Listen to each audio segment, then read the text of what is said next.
Shalom, selamat pagi Amanginang, jemaat yang dikasihi Tuhan kita Yesus Kristus. Kita kembali bertemu di Renungan Pagi HKBP Denpasar untuk edisi hari ini, Sabtu 16 September 2023. Sebelum kita mendengarkan firman Tuhan, marilah kita bernyanyi terlebih dahulu. Kita bernyanyi.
Anugerah dan damai sejahtera dari Allah Bapa dan dari anaknya Tuhan Yesus Kristus kiranya menyertai kamu sekalian. Amin. Firman Tuhan untuk kita pada pagi hari ini tertulis dalam kitab Nabi Yeremia pasal 32 ayat 17. Ah Tuhan Allah, sesungguhnya Engkaulah yang telah menjadikan langit dan bumi dengan kekuatan-Mu yang besar dan dengan lengan-Mu yang terentang. Tiada satu apapun yang mustahil untukmu.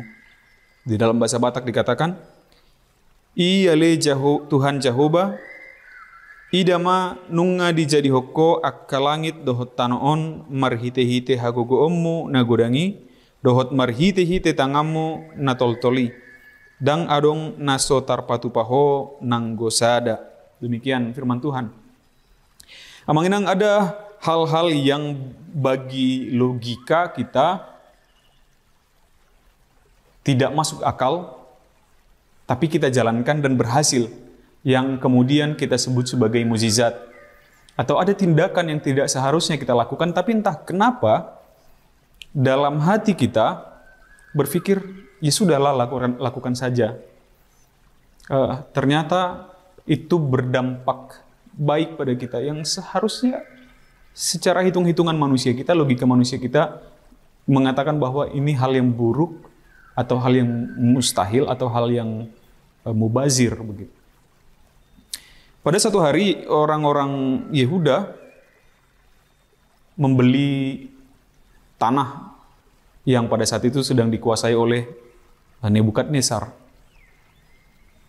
Tentu ketika mereka membeli itu dan Babel menang bersama dengan Raja Nebukadnezarnya, tanah itu tidak akan mereka miliki, akan dimiliki oleh Babel begitu.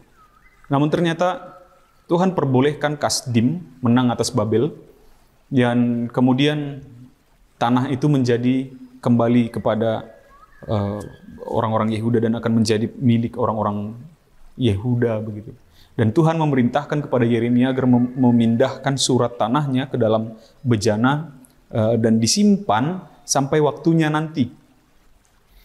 Di momen itu hal yang mustahil, hal yang buang-buang uang, buang-buang waktu, hal yang menakutkan begitu. Tapi Tuhan yang memerintah atas Yeremia, lakukanlah seperti ini. Yeremia melakukannya. Lalu bagaimana dengan kita? Apakah Tuhan berbicara kepada kita? Apakah pernah momen itu ada dalam diri kita? Atau mungkinkah hal seperti itu terjadi dalam kehidupan kita? Amanginang itu pernah terjadi dan masih akan berlanjut di dalam kehidupan kita. Akan ada suara, dan sudah pernah terjadi, suara yang berbisik di dalam hati kita, entah itu di dalam pikiran kita, yang mungkin secara logika kita mengatakan, masa sih? Atau ya nggak logis, tapi kita lakukan. Tapi ada di dalam batin kita yang mengatakan kita harus seperti itu. Dan itu kita lakukan, dan ketika kita memberi diri kita melakukan itu, ternyata itulah perintah Tuhan. Mungkin dia tidak berbicara secara audible, secara berbicara seperti ini langsung kepada kita, tapi dia berbicara kepada batin kita. Itu yang kita sebut dengan suara hati atau sunedesis. Itu yang membisikkan kepada hati kita, membisikkan batin kita.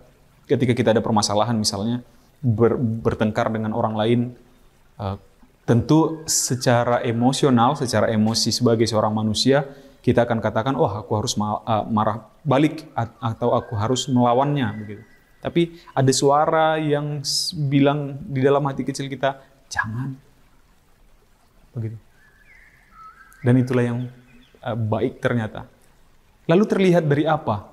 Bahwa tindakan kita itu adalah hasil bisikan dari Tuhan, hasil dari perintah Tuhan, atau suara roh, gitu-gitu. Adalah sunedesis. Itu akan terlihat dari buahnya, Amanginang.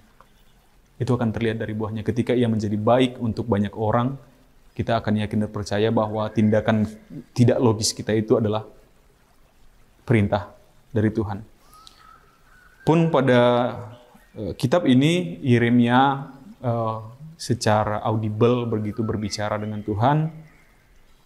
Namun kita sudah diberikan bahwa Tuhan juga tetap berbicara kepada kita melalui roh itu, melalui Roh Kudus itu, dan kita bisa tetap lihat bagaimana pembicaraan itu melalui buah yang muncul dari hasil tindakan kita. Maka mari kita latih lagi, mengenang lebih lagi mendengarkan suara Tuhan, sebagaimana kita katakan dia adalah gembala, kita adalah dombanya. Mari kita lebih mendengar lagi suara Tuhan itu, tindakan apa sih yang benar yang harus saya lakukan. Entah itu dalam persoalan apapun, atau dalam pilihan apapun, mari kita cari, kita mendengar, mengarahkan telinga kita kepada suara Tuhan. Lebih lagi karena rancangan Tuhan itu adalah rancangan yang terbaik, dan tidak ada satupun yang mustahil baginya. Sesulit apapun situasi, sesulit apapun keadaan, dengan bantuan Tuhan, dengan arahan Tuhan, kita pasti bisa melaluinya. Amin. Kita bersatu dalam doa. Terpujilah Engkau ya Allah Bapa kami, atas segala anugerah-Mu di dalam kehidupan kami hingga pada saat hari ini. Terima kasih ya Bapa atas firman-Mu yang mengingatkan kami kembali, yang menguatkan kami bahwa Engkau adalah Allah yang Maha Kuasa, yang Maha Dahsyat, yang menguatkan kami di dalam segala persoalan, yang memberikan kami jawab atas segala kemustahilan. Untuk itu kami mohon dengan segala kerendahan hati ya Bapa, kiranya Engkau yang kuatkan kami, kiranya Engkau yang teguhkan iman kami, kiranya Engkau yang arahkan telinga kami, agar selalu mengarah hanya kepada suara-Mu, hanya kepada panggilan-Mu. Kuatkan kami ya Bapa melalui Roh Kudus-Mu, agar kami mampu melakukan firman-Mu. Sertai kami di dalam segala aktivitas kami di sepanjang hari ini, agar tetap bersuka cita dan tetap berada di dalam kebahagiaan dan kesehatan yang daripada-Mu.